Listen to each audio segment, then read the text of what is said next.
Hello doctors. ये मेरे यानी डॉक्टर समीन मंसूरी द्वारा अगैरकस मस्कैरियस के माइंड रूब्रिक्स का दूसरा और फाइनल वीडियो है। पार्ट 1 वाले वीडियो में मैंने बताया था कि कैसे अगैरकस पेशेंट अपने ईगो और ख़ुद को ग्रेट समझने के कारण ख़तरों को इग्नोर करते हुए रिस्क्स लेता है और चीज़ों को इन डेप्थ जानने समझने के लिए स्पाइंग तक करने लगता है। मैं चाहता हूं कि इस वीडियो को देखने से पहले आप पार्ट 1 वाला वीडियो ज़रूर देखिए ताकि अगैरकस दवाई की जर्नी आपको समझ आए। उस वीडियो का लिंक डिस्क्रिप्शन में है। Mental exertion aggravates impossible morning, memory active evening and ideas abundant evening in bed. Doctor Kent के लेक्चर्स में लिखा है कि अगैरकस पेशेंट अपने यूजुअल काम को बहुत अच्छे से पूरा करता है, लेकिन अगर आप उसके सामने कोई नया आइडिया रखते हो जो उसके रूटीन में शामिल नहीं है तो उसको कुछ भी समझ में नहीं आता है और ये उसकी मूर्खता यानी इडियोसी दर्शाता है। पेशेंट को ये प्रॉब्लम ख़ास तौर पर सुबह के समय होती है, लेकिन शाम के वक्त उसकी मेमोरी बहुत तेज़ हो जाती है और वो नए आइडियाज़ सोच भी पाता है और समझ भी जाता है।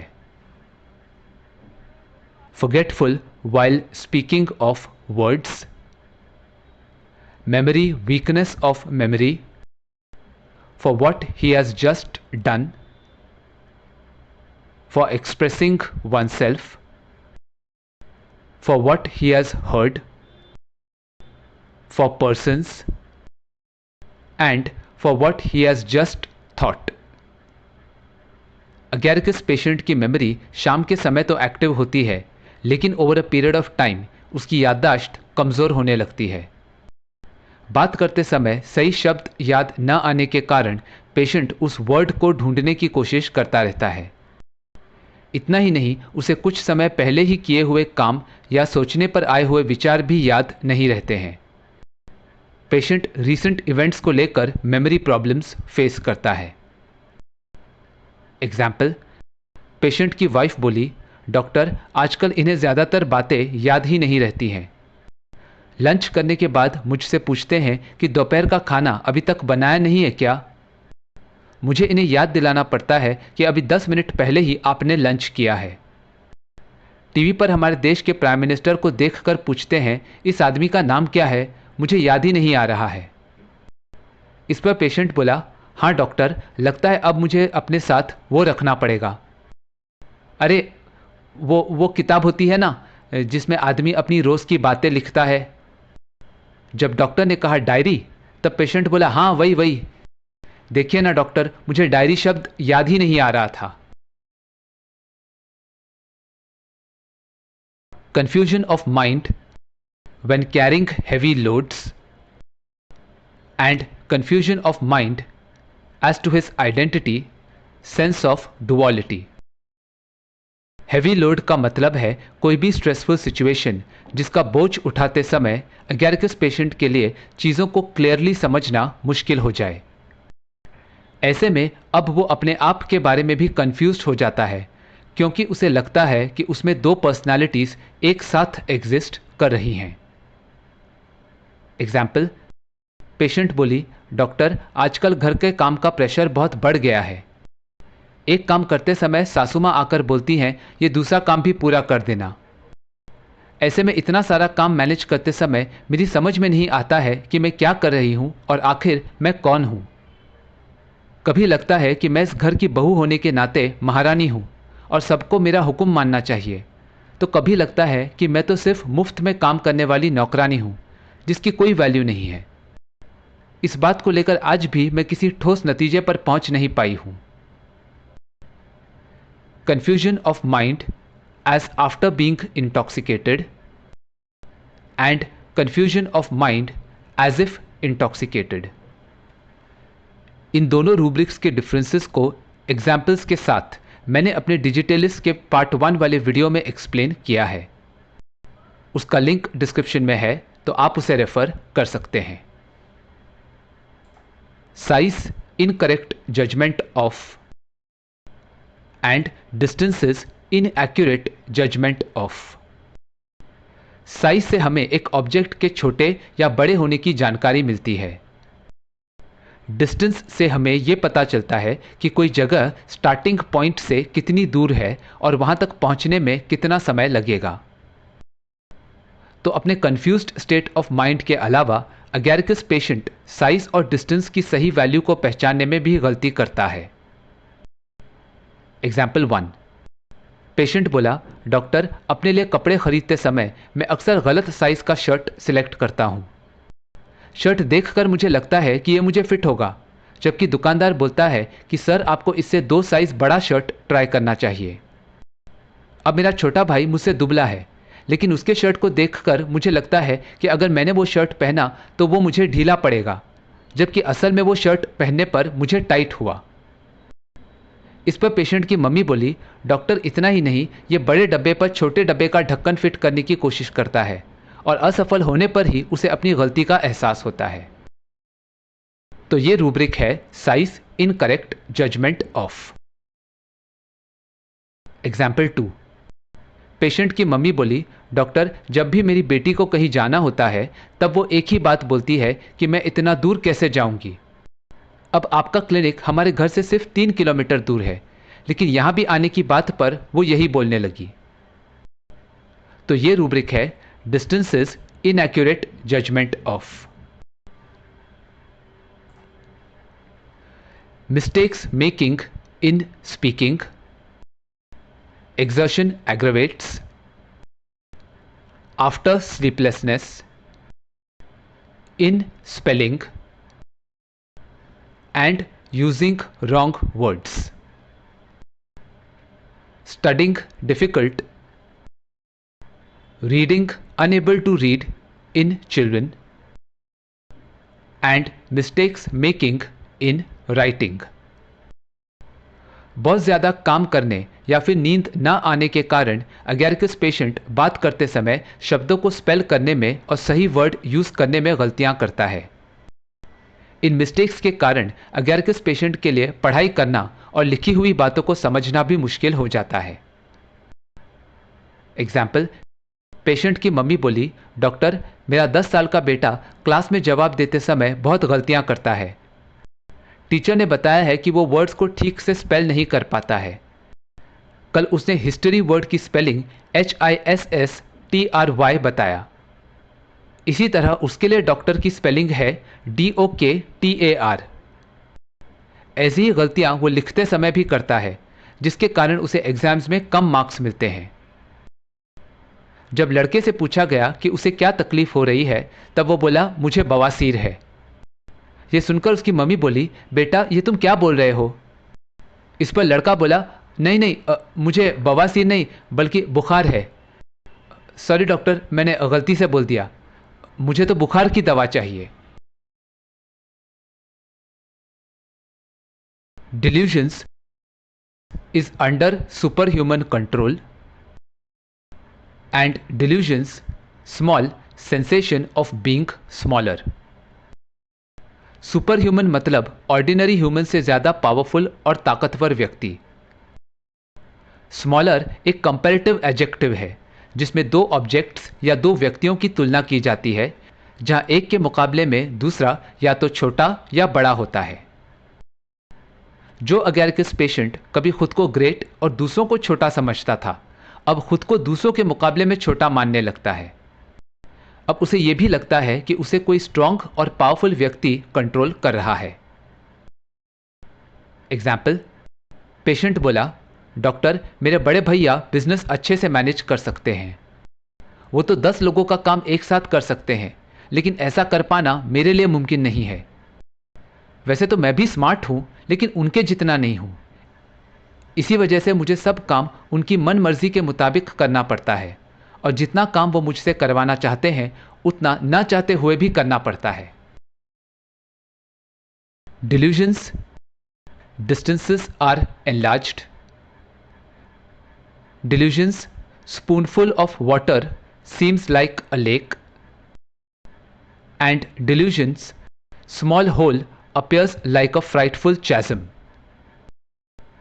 इन रूब्रिक्स में कॉमन बात यह है कि अगैरकस पेशेंट को छोटी चीज़ें बहुत ज़्यादा बड़ी नज़र आने लगती हैं। लेकिन जहां पहले दो रूब्रिक्स में पेशेंट को डर महसूस नहीं होता है, वहीं तीसरे रूब्रिक में पेशेंट घबरा जाता है। चैज़म शब्द का मतलब है खाई, यानी जमीन के भीतर एक बहुत गहरी ओपनिंग। एग्जाम्पल 1। पेशेंट बोला, डॉक्टर मुझे तो ये बीमारी काफ़ी समय से है, इसलिए लगता है इसे ठीक होने में काफ़ी ज़्यादा टाइम लगेगा और इलाज भी लंबे वक्त तक चलेगा। यहाँ पेशेंट के अनुसार उसकी बीमारी को ठीक होने में लंबा समय लगने वाला है, मतलब रिकवरी वाली मंजिल अभी काफ़ी दूर है। इसलिए ये रूब्रिक है delusions distances are enlarged. Example 2। Patient बोला, मुझे 1 चम्मच कॉफ सिरप पीते समय डर नहीं लगता है, लेकिन ताज्जुब होता है कि मुझे कितनी दवाई लेनी पड़ रही है, मानो वो 1 चम्मच नहीं बल्कि समंदर जितना लिक्विड है। तो ये रूब्रिक है delusions a spoonful of water seems like a lake. Example 3। Patient डरते हुए बोला, डॉक्टर मेरे चेहरे पर एक छोटी सी फोड़ी के बर्स्ट होने से खून निकल आया था, लेकिन मैं इतना घबरा गया मानो मेरे चेहरे पर पिंपल नहीं बल्कि बहुत बड़ा फोड़े वाला जख्म हो गया है। तो ये रूब्रिक है delusions small hole appears like a frightful chasm. fear of robbers, fear of misfortune, fear something unpleasant will happen, and fear of cancer. Anxiety in tuberculosis. अब अगैरकस पेशेंट को कई बातों का डर सताने लगता है और ट्यूबरक्यूलोसिस डिटेक्ट होने पर वो चिंता करने लगता है। अक्सर कैंसर के डर के कारण अगैरकस पेशेंट को small hole appears like a frightful chasm वाला डिल्यूजन सताने लगता है। रॉबर ऐसा व्यक्ति होता है जो आपकी चीज आपसे छीनकर यानी जबरदस्ती आपसे चुरा कर ले जाता है। मिसफॉर्च्यून, इस शब्द का मतलब है बैड लक, यानी दुर्भाग्यपूर्ण अवस्था, जिसमें इंसान की लाइफ में बुरी या दुखद घटनाएं होने लगती है और अगर वो कुछ अच्छा करने की कोशिश भी करता है तो नतीजा बुरा, उल्टा या अनचाहा ही होता है। एग्जाम्पल 1। पेशेंट बोली, डॉक्टर मुझे डर लगता है कि अगर मेरे बेटे ने अपनी पसंद की लड़की से शादी कर ली तो वो लड़की मुझसे मेरा बेटा छीन लेगी और फिर मेरा बेटा सिर्फ उसी की सुनेगा, मेरी नहीं। इसलिए मैं चाहती हूं कि मेरा बेटा उसी लड़की से शादी करे जिसे मैंने पसंद किया है। तो ये रूब्रिक है fear of robbers. Example 2। Osteoporosis से पीड़ित पेशेंट बोला, डॉक्टर पिछली बार मेरा लक अच्छा था, तभी तो सीढ़ियों से गिरने के बावजूद मुझे ज्यादा चोट नहीं आई, लेकिन किस्मत हमेशा साथ देगी ऐसा जरूरी थोड़ी ही है। इसलिए डरता हूं कि अगर अगली बार नसीब अच्छा नहीं हुआ तो इन कमजोर हड्डियों के कारण गिरने पर गंभीर नुकसान हो जाएगा। यहां पेशेंट ज्यादा चोट न लगने के लिए अपने नसीब यानी भाग्य को क्रेडिट दे रहा है, लेकिन उसे डर है कि फ्यूचर में यदि किस्मत ने साथ नहीं दिया तो उसे सीरियस इंजरीज हो सकती हैं। इसलिए यहां सही rubric fear of being injured नहीं बल्कि फियर ऑफ मिसफॉर्च्यून है। Benevolence and anxiety about health of others. जो अगैरकस पेशेंट कभी सेल्फिशनेस और ईगो से भरा था, अब दूसरों की भलाई का काम करने में लग जाता है। डॉक्टर जॉर्ज विठुलकास के अनुसार अगैरकस पेशेंट में कैंसर का डर बहुत स्ट्रांग होता है। इसके बावजूद अपने बेनेवलेंट और करेजियस नेचर के कारण पेशेंट बीमार और इनक्योरेबल डिजीजेस से पीड़ित मरीजों को विजिट करता है और उनकी हेल्थ को लेकर फिक्र करता रहता है। एग्जाम्पल, पेशेंट बोला, डॉक्टर हमारे यहाँ पीने का साफ पानी नहीं आता है, इसलिए मैंने अपने पैसों से लोगों के लिए सेफ ड्रिंकिंग वाटर के 2 नल लगवाए हैं और अथॉरिटी से भी बात कर रहा हूं ताकि यह प्रॉब्लम सॉल्व हो जाए। इसके बावजूद भी मुझे अपनी एरिया में रहने वाले लोगों की सेहत को लेकर चिंता होती है कि क्या पता साफ पानी न मिलने पर जो पानी ये पी रहे हैं उसका इनकी तबीयत पर क्या असर होगा। Self denial. अब अगैरकस पेशेंट को यह लगता है कि अगर दूसरों के जीवन में कुछ बुरा हुआ है तो पेशेंट को उनका दुख दर्द बांटने के लिए खुद को मिल रही सुख सुविधाओं को छोड़ देना चाहिए या फिर अपनी लाइफ को एंजॉय नहीं करना चाहिए। एग्जाम्पल, पेशेंट बोला, डॉक्टर इस बार मैंने एग्जाम्स में फर्स्ट रैंक स्कोर किया। इस पर मेरे फ्रेंड्स ने कहा कि मेरी तरफ से पार्टी होनी चाहिए, लेकिन मुझे यह लगा कि मेरी क्लास में जो स्टूडेंट्स फेल हो गए हैं उनका क्या, उन्हें कितना बुरा लगेगा, इसलिए मैंने अपनी इस सक्सेस को सेलिब्रेट नहीं किया। सर्विल, इस शब्द का मतलब है एक गुलाम या स्लेव की तरह बिहेव करते हुए दूसरों की हर बात मानकर उन्हें खुश करने की कोशिश करना। हिंदी में इसे चापलूसी या जी हुजूरी करना कहते हैं। एग्जाम्पल, पेशेंट बोला, डॉक्टर आप तो जैसा बोलेंगे मैं वैसा ही करूंगा, बस आप बोलिए मुझे कब दवा लेना है और कितने दिन बाद आकर आपको बताना है। अगर आपने कहा कि रात को 3 बजे उठकर दवा लो तो मैं वो भी करूंगा, आपका हर हुक्म सर आंखों पर। Delusions he were dancing, delusions arms don't belong to her and delusions legs don't belong to her. इस रूब्रिक में डांसिंग का मतलब है किसी के इशारों पर नाचना, यानी बिना ऐतराज किए दूसरों की हर इच्छा पूरी करना, भले ही वो डिमांड्स अनरीजनेबल क्यों ना हो। इस सिचुएशन में पेशेंट को लगता है कि वो एक गुलाम या नौकर की तरह दूसरों को खुश करने की कोशिश में उनकी हर बात या डिमांड को पूरा करने में बिजी है। तो हैवी लोड यानी काम का बोझ न सह पाने पर कंफ्यूज्ड अगैरकस पेशेंट को यह लगता है कि उसके हाथ और पैर उसके लिए नहीं बल्कि दूसरों का काम करने के लिए ही बने हैं। ये डिल्यूजन्स पेशेंट के बेनेवलेंट नेचर के अलावा उसका अपने हाथों पैरों से खुद के लिए कुछ न कर पाना, ये दोनों फीलिंग्स को कन्वे करते हैं। एग्जाम्पल, पेशेंट बोली, डॉक्टर घर में इतना काम रहता है कि क्या कहूं, सास ससुर की सेवा करो, फिर पति को टेबल पर नाश्ता ला कर दो, फिर बच्चों को स्कूल भेजने के लिए तैयार करो, बस सबकी मांगे पूरी करते रहो, अपने लिए तो मुझे वक्त ही नहीं मिलता, इनसे छुटकारा मिले तो खुद की पसंद का काम करूं या फिर कहीं घूमने जाऊं ना, मेरे हाथ पैर तो बस इन सब के काम करने के लिए ही बने हैं। Exaggerating her symptoms, tormenting everyone with his complaints and consolation ameliorates। अपने डिल्यूजन्स के कारण अगैरकस पेशेंट राई का पहाड़ बनाता है, यानी अपने सिम्टम्स को बढ़ा चढ़ा कर बताता है। पेशेंट अपनी तकलीफों को बार बार बोलकर आसपास के लोगों का जीना मुश्किल कर देता है। वो ये सोचता है कि ऐसा करने से उसे अपनी समस्याओं का समाधान मिलेगा और लोग उसे दिलासा देकर उसकी तकलीफ कम करने में मदद करेंगे, लेकिन लोग पेशेंट की इस हरकत से परेशान हो जाते हैं। फेनिंग सिक और एग्जैजुरेट्स हर सिम्टम्स, इन दोनों रूब्रिक्स के डिटेल्ड डिफरेंसेस मैंने अपने प्लमम मेटालिकम के video delusions people appeared like dolls में एक्सप्लेन किया है। उसका लिंक डिस्क्रिप्शन में है, तो आप उसे रेफर कर सकते हैं। Undertaking cannot undertake new things. Initiative lack of. Delusions steps were too high. Delusions he is paralyzed. Reveals secrets. Clinging grasps at others and dependent of others। इन सारे रूब्रिक्स के अनुसार अगैरकस पेशेंट कोई नया काम हाथ में नहीं ले पाता है।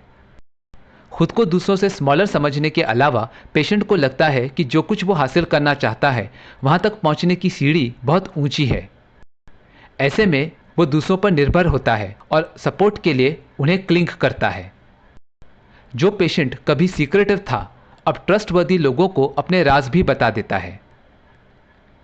एग्जाम्पल, पेशेंट बोला, मेरे बेटे ने कहा कि अगर मैं चाहूं तो वो मेरे लिए किसी दूसरे डॉक्टर का अपॉइंटमेंट फिक्स करवा सकता है, लेकिन मैंने साफ कह दिया कि मैं तो आप ही से अपना इलाज करवाऊंगा क्योंकि मुझे आप पर पूरा भरोसा है। मैंने तो आपको अपनी लाइफ के सारे राज भी बताए हैं ना डॉक्टर, लेकिन अब कोई नया काम करने की मुझ में हिम्मत ही नहीं होती।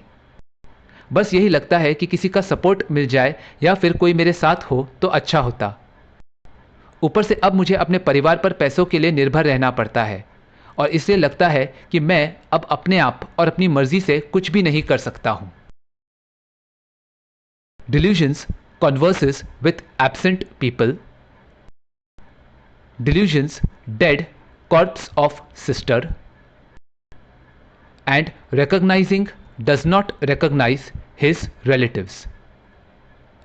अपने बेनेवलेंट और सर्विल नेचर के बावजूद जब अगैरिकस पेशेंट अपनी फीलिंग्स दूसरों के साथ शेयर करता है, तब लोगों के रिएक्शन को देखकर पेशेंट को यह लगता है कि वो व्यक्ति उसके सामने मौजूद नहीं है या फिर उसके सामने उसकी बहन की लाश मौजूद है। इसलिए अब पेशेंट को समझ नहीं आता है कि उसके अपने कौन है और पराये कौन। एग्जाम्पल 1। पेशेंट बोला, डॉक्टर आजकल मैं जिस किसी से भी बात करता हूं वो इंसान फिजिकली मेरे सामने होता है लेकिन मेंटली वो कहीं और ही होता है। इसी तरह जब कल मैंने अपने दोस्त को पूछा कि वो मेरी बात समझ गया ना, तब वो बोला नहीं। ये सुनकर मैंने कहा कि भाई मुझे लगता है कि तुम यहां नहीं बल्कि किसी दूसरी दुनिया में मौजूद हो, इसलिए ना तो तुमने मेरी बात को सुना और ना ही समझा। तो ये रूब्रिक है delusions conversing with absent people. Example 2। Patient बोली, डॉक्टर मेरी बहन मेरे ही घर में रहती है लेकिन वो तो सारा दिन बस मोबाइल यूज़ करने में बिजी रहती है। मुझे हार्ट प्रॉब्लम्स है लेकिन अगर मुझे एक ग्लास पानी भी चाहिए तो लाकर नहीं देती है। ना तो उसे मेरी आवाज़ सुनाई देती है और ना ही मेरा दर्द महसूस होता है। इसलिए अब तो मेरे लिए मेरी बहन जिंदा होते हुए भी मर चुकी है।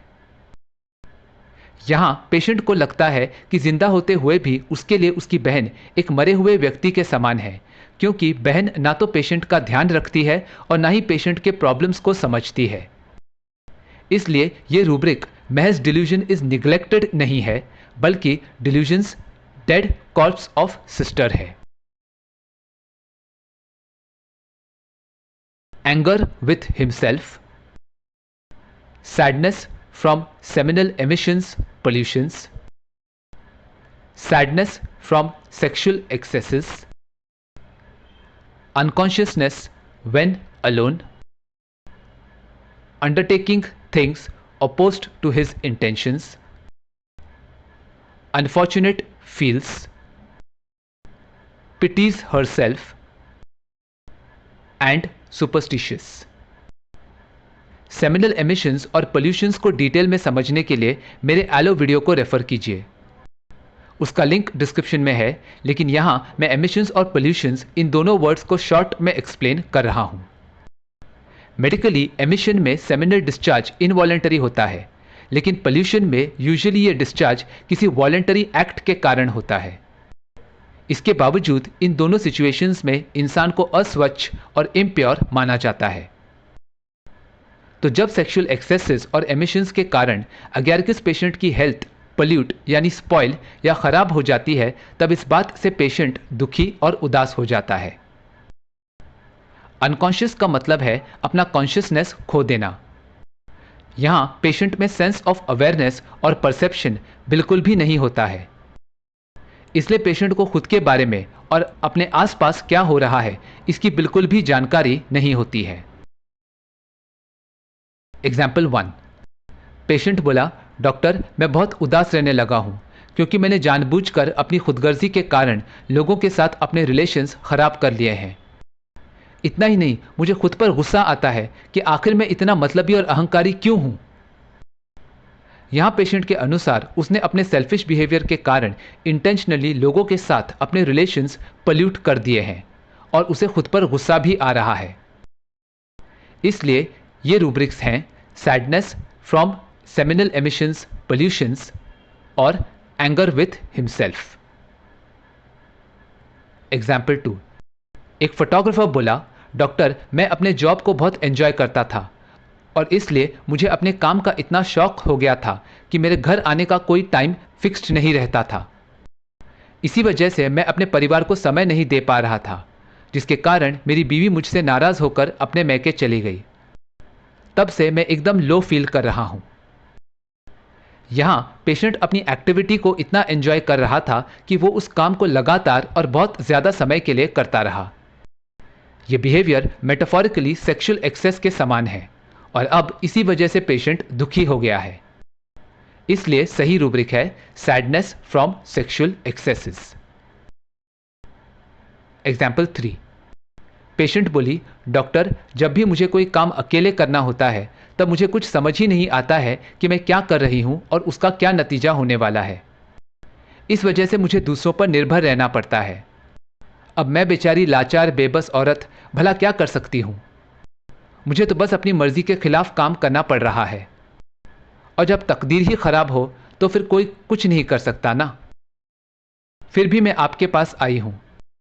आपने मेरी सहेली को अच्छा कर दिया था, तो मुझे लगता है कि आप मुझे भी ठीक कर दोगे। तो यहां अनकॉन्शियसनेस व्हेन अलोन होने के कारण ये Agaricus patient dependent of others हो गई है, और इसलिए she pities herself and is undertaking things oppose to her intentions. इतना ही नहीं, वो खुद को अनफॉर्चुनेट समझने लगी है और अंधविश्वासी यानी सुपरस्टिशियस हो गई है, क्योंकि भले ही डॉक्टर ने उसकी फ्रेंड को ठीक कर दिया हो, लेकिन यह जरूरी नहीं है कि वो उसे भी अच्छा कर सकते हैं। Business averse to and indifference to business affairs. जो अगैरिकस पेशेंट अपनी मर्जी के खिलाफ काम कर रहा था, अब काम के प्रति ध्यान देना पूरी तरह से छोड़ देता है। अब उसे कोई फर्क नहीं पड़ता है कि वो काम कर रहा है या नहीं। Gestures makes involuntary motions of the hands, picking at the bedclothes, and grimaces makes strange faces. अब अगैरिकस पेशेंट ना चाहते हुए भी अपने पलंग पर बिछाई गई चादर के धागे खींचने लगता है। इस बिहेवियर को कार्फोलॉजिया कहा जाता है। इसी तरह अपसेट होने पर पेशेंट ग्रिमेसेस यानी अजीब से चेहरे बनाकर अपनी नाराजगी और तकलीफ को एक्सप्रेस करता है। Delusions at gate of hell obliged to confess his sins, and delusions fancies he is commanded by a mushroom to fall on his knees, confess his sins and rip up his bowels. इन दोनों rubrics में similarity यह है कि Agaricus patient खुद को एक बुरी situation में पाता है जहां उसे अपने सारे गलत कामों को मजबूरी में कबूल करना पड़ रहा है। हेल मतलब नर्क यानी शैतान का घर, जहां पाप करने वालों को माफी की जगह सजा मिलती है। इसी तरह अगर किसी जगह पर इंसान टॉर्चर और तकलीफ महसूस करता है तो उसे भी हेल कहा जाता है। इसलिए गेट ऑफ हेल का मतलब है नर्क के दरवाजे पर खड़े होना। एक बार इंसान उस दरवाजे से नर्क में चला गया तो फिर वो गेट बंद हो जाता है और अब वो व्यक्ति वहां से बाहर नहीं निकल सकता। मशरूम एक सैप्रोफाइटिक ऑर्गेनिज्म होता है जो क्लोरोफिल न होने के कारण खुद के लिए खाना नहीं बना सकता है। इसलिए वो डेड और डिकेड ऑर्गेनिक मैटर से न्यूट्रिशन हासिल करता है। मतलब मेटाफोरिकली मशरूम एक ऐसा व्यक्ति है जो खुद तो कुछ खास काम नहीं करता है और बस दूसरों पर अपनी बेसिक नीड्स के लिए डिपेंडेंट रहता है। To fall on his knees का मतलब है अपने घुटनों पर गिरना, यानी खुद से ज्यादा पावरफुल एंटिटी के सामने अपना अहंकार त्याग कर विनम्र होकर गंभीरता से रिक्वेस्ट या प्रे करना। रिप अप हिज बॉवल्स का मतलब है खुद के इंटेस्टाइन्स को चीर फाड़ कर टुकड़े टुकड़े कर देना, यानी सिंपली कहें तो खुद को बहुत बुरी तरह से जख्मी करना। इसका कनेक्टिंग रूब्रिक है injure frenzy causing him to injure himself. Frenzy का मतलब है violent mental agitation. Example 1। Patient बोली, डॉक्टर मैं अपनी बीमारी के बारे में बार बार अपने पति को बोलती रहती थी। मैं सिर्फ अपने बारे में सोचती थी और फिजूल खर्ची भी करती थी, लेकिन कभी अपनी गलती नहीं मानती थी। मेरे इसी व्यवहार से तंग आकर एक दिन मेरे पति मुझे बोले, निकल जाओ इस घर से। मेरे मना करने पर वो मेरा हाथ पकड़कर मुझे मेरे मैके ले गए। डॉक्टर, मेरे मैके वालों ने तो मेरा जीना दूभर कर रखा था। उनके रोज के मारने पीटने और भूखे पेट काम करवाने जैसे अत्याचारों से तंग आकर ही मैंने शादी की थी, लेकिन अब मेरे पति मुझे उसी नर्क में भेज रहे थे। इसलिए मैंने मान लिया कि मैंने अपने घमंडी और स्वार्थी बर्ताव के जरिए अपने पति को हर्ट किया था। मैंने उनसे माफी भी मांगी ताकि वो मुझे दोबारा मेरे मैके ना भेजें। मेरी विनती को मानकर मेरे पति ने मुझे सुधरने का एक मौका दे दिया। तो ये रूब्रिक है delusions at gate of hell obliged to confess his sins. Example 2। Patient का बेटा बोला, डैड अब आप डॉक्टर को बताइए कि आप अपनी दवा टाइम पर नहीं लेते हो और लिवर प्रॉब्लम होने के बाद भी शराब पीते हो। हालत और बिगड़ गई तो फिर आप अपनी गलतियों के लिए कितनी भी माफ़ी मांग लो, कोई फ़ायदा नहीं होगा। इस पर पेशेंट अपसेट होकर बोला, अच्छा अब तू बताएगा कि मैं क्या सही कर रहा हूं और क्या गलत, और मुझे डॉक्टर को क्या बोलना है और क्या नहीं। भूल मत, आज भी तेरे खर्चे मैं ही उठाता हूं और जिस घर में तू रहता है ना, वो भी सिर्फ मेरे पैसों से चलता है। बच्चा होकर चला बाप को ऑर्डर देने। डॉक्टर मैं आपको भी बता दूं कि ये सभी लोग मेरे टुकड़ों पर पल रहे हैं और बावजूद इसके मुझे कहते हैं कि मैं मरता क्यों नहीं हूं। इनकी इसी बात से मैं इतना फ्रस्ट्रेटेड और आग बबूला हो जाता हूं कि मैंने खुद का हाथ ग्लास के टेबल पर दे मारा था, जिसके कारण मेरा हाथ बुरी तरह से जख्मी हो गया था। इस पर पेशेंट का बेटा बोला, डैड आप ऐसा झूठ क्यों बोल रहे हैं? हमने आपको कब कहा था कि आप मर जाओ? प्लीज ऐसे मन घड़त इल्जाम हम पर मत लगाइए।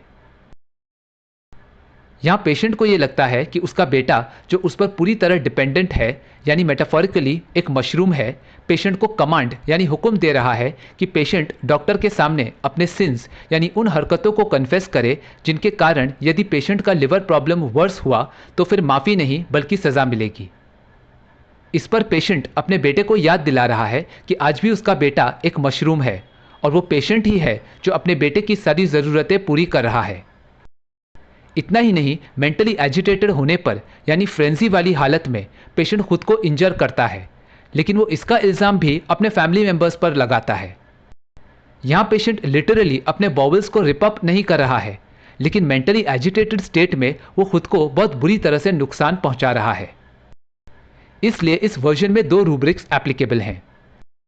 Delusions fancies he is commanded by mushrooms to fall on his knees, confess his sins and rip up his bowels, or injure frenzy causing him to injure himself. Despair bordering on rage with headache. सिरदर्द के समय अगैरकस patient सारी उम्मीदें छोड़कर गुस्सैल हो जाता है। Example, patient बोला, डॉक्टर माइग्रेन वाला सिरदर्द इतना अनबेरेबल होता है, लगता है मैं नहीं बचूंगा। उस समय निराश होने के अलावा यह भी लगता है कि मुझे इतना गुस्सा आने वाला है जिसे मैं कंट्रोल नहीं कर पाऊंगा। Light desire for and anxiety breathing deeply ameliorates. Finally Agaricus patient ये चाहता है कि कोई उसे ठीक होने की उम्मीद प्रोवाइड करे या ऐसी मदद करे जिससे उसके काम का बोझ हल्का हो जाए। इतना ही नहीं, टेंस्ड होने पर पेशेंट गहरी सांस लेकर रिलैक्स्ड फील करता है। एग्जाम्पल, पेशेंट बोला, डॉक्टर आप मुझे इतना बता दीजिए कि कोई ऐसा टेस्ट है जिससे यह पता चल जाए कि मुझे क्या हुआ है। मैं बहुत परेशान रहता हूं कि क्या पता मेरा क्या होगा, लेकिन ऐसे में गहरी सांस लेने पर मैं खुद को रिलैक्स्ड महसूस करता हूं। तो मुझे उम्मीद है कि इस एक्सप्लेनेशन के जरिए आपको अगैरकस मस्कैरियस दवाई समझ आई होगी। अगर ये वीडियो पसंद आया तो उसे लाइक और शेयर करें और मेरे इस YouTube चैनल को सब्सक्राइब करें। वीडियो या होम्योपैथी से जुड़े आपके कोई भी सवाल हो या आप फीडबैक देना चाहें तो मुझे कमेंट्स में बताएं। मैं आपके सवालों का जवाब देने की पूरी कोशिश करूंगा। Thank you for watching.